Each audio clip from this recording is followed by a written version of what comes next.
Hello everybody, I'm Gwen Campbell-Mindes. Welcome to Gwen's Bookish Ramblings. We're more or less back on track after my less than a week's worth of recordings. But anyways, vacation is over, I'm back home, so we're back to talking about Cat Who books, because someday we'll be finished with this series, eventually. It'll happen. I mean, I know nobody's listening to this. You're not listening. I look at my analytics. Nobody listens to this. This week's Cat Who book, rather, The Cat Who Went Up the Creek.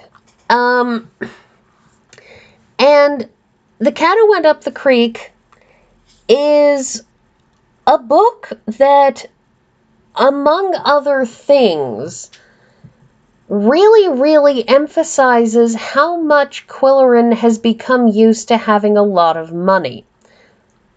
In the earlier books, right after he got his fortune, he had his whole thing about how he, wasn't going to change and get a new fancier car, about how he wasn't going to live in expensive places, and over time, he's adapted because Coco and Yum Yum, both cats want better food and they like having more space. And, in other books, he's commented that he likes that he's able to give people presents now because, of course, when you have a lot of money, you have the ability to say, oh, I know my girlfriend would like that sweater. I'll just buy it for her because it costs me nothing relative to how much money I have.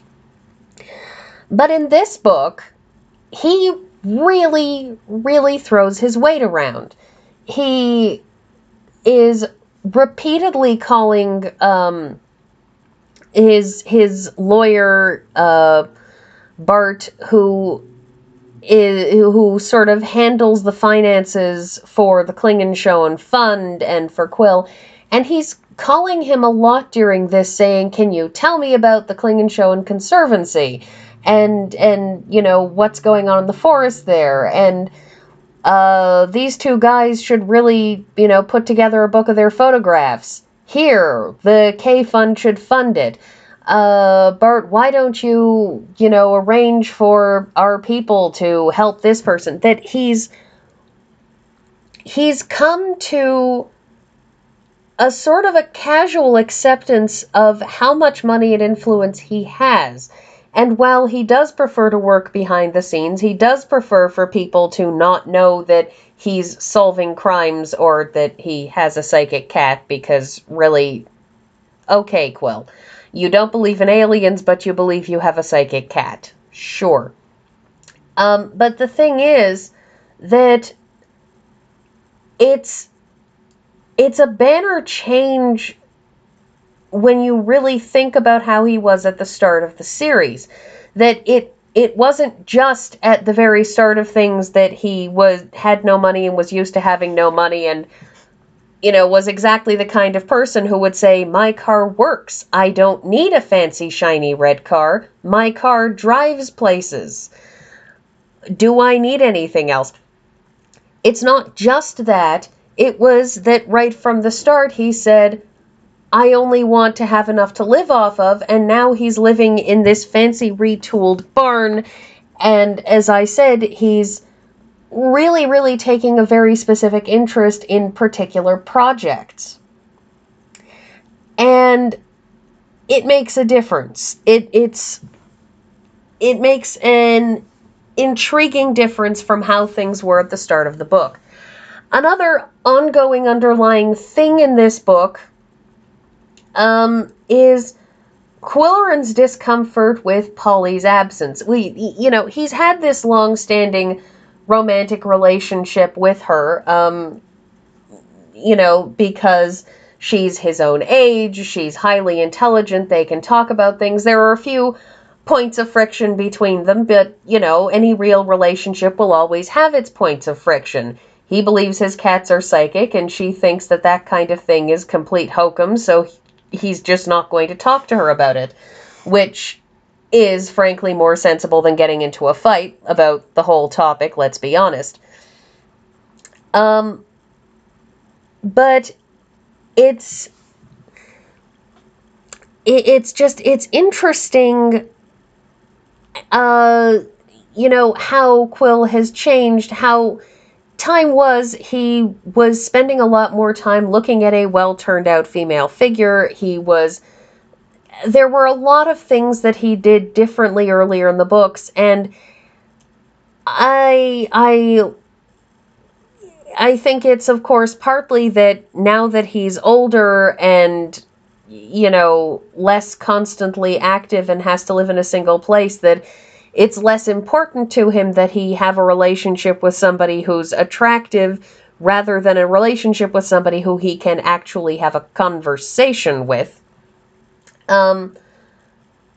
But all of these things are very, very different, and given the nature of these books, it's a little hard to tell whether it's a reflection of changing times, whether Lilian Jackson Braun is adapting as she got older and changed her own perspective on things, or whether she's genuinely writing a character changing over time. Make of it what you will. Cat Who Went Up the Creek, the title, for once, or not for once, but for somewhat less frequently than you'd think it should, actually directly connects to one of the murders in this, because one of the murders is a very nice man who really, really likes nature photography, and he basically freaks his wife out by going out into this conservancy, into this forested area that the locals call the Black Forest, because there are bears in it, and she's frankly terrified that he's going to get himself killed. She self-admits, a warrior, but the big thing is that this guy, his name starts with a D. I don't remember what it is because, no, I don't prepare because I don't. And what Qwill and what this gentleman does is he very much likes to go paddling up and down the creek. And so his constant paddling up and down the creek, he's on the creek when he gets, when he finally does get killed. And so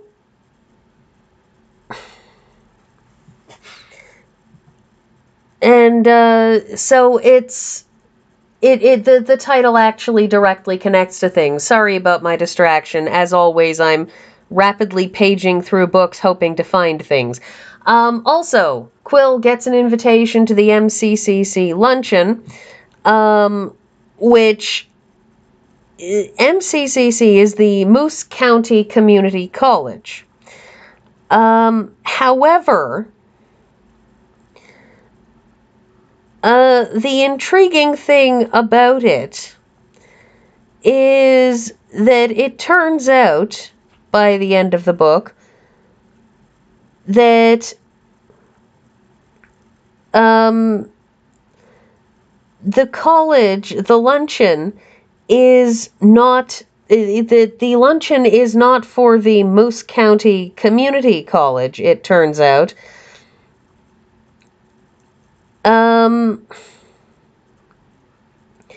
The luncheon is the Mustache Cup Collectors Club. It turns out that there is either this will turn out to be a practical joke at some point. In rereading these books, I don't recall every single detail, but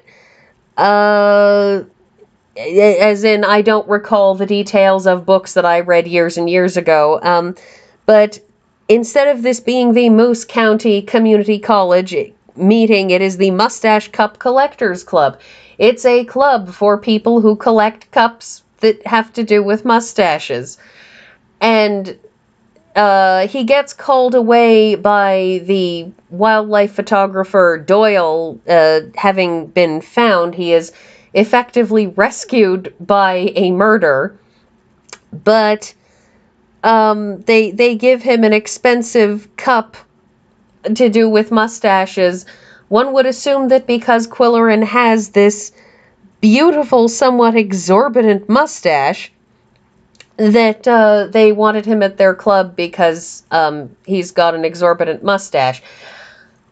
And it's a fascinating moment of humor the moment Qwill realizes that this is not what he thought it was, not what he'd hoped for, because apparently there has been a rivalry over the months between the newspaper and the local community college, of some sort of refusal to have anything to do with the newspaper. And so Qwill had been hoping for an in with the community college and instead got mustache cup collectors, which is fascinating, really. I'm almost tempted to Google it to see if that's really a thing. I mean, it's the internet. Somewhere out there it's a thing, because everything is a thing if you only look long enough. But it's nonetheless a thing. You may notice there are pictures of squirrels on the cover. That's because squirrels are almost a theme in this. They are at the Nutcracker Inn, which is basically bombarded constantly by squirrels. Qwill, in the course of this, writes a column for the newspaper about people's opinions about squirrels. He actually talks a lot about writing his column in this book. As I mentioned in my last Cat Who update, Qwill at times doesn't talk as much about newspaper writing as one would expect from someone who is a columnist. But in this particular book, we seem to be going somewhat back to the roots of him looking for stories to write about, looking for copy to write about. We have more instances where he's actually asking to use the fax machine to send his copy into the Moose County something offices in this book than he has in many other books in this series. Potentially discounting some of the earlier books, which would have been from before fax machines came into quite the preeminence they had during the 1980s and 90s. So the thing about, to go back for a moment, the thing about Polly, though, is that Qwill spends the entire book in paroxysms of suspicion and jealousy because Polly is constantly sending him these postcards from her trip to Ohio with her sister, where she's talking about Walter, and I've met Walter, and Walter was really sweet, and Walter introduced me to this particular alcoholic beverage, and Walter was pushing me around in a wheelchair, and Walter was there to do... Qwillerin is somewhat suspicious of the constantly present Walter, and we get a lot of that in this book. We get a lot of him wondering what Walter's up to, and is Walter after the Polly Duncan's inheritance from her husband, and what's she doing with her sister, and is Walter getting her drunk and wooing her and doing scandalous things. Polly comes back, and we don't really see much of her at all in this book, just sort of her at the beginning before she leaves and her upon returning. And again, there's a discomfort, a mild discomfort that I have with Qwill and Polly's relationship, because it's a constant refrain for him that there are things he can't talk about, and glancing down at my timer, I actually only have 5 seconds left, so I guess that's all, and I'll see you all next week.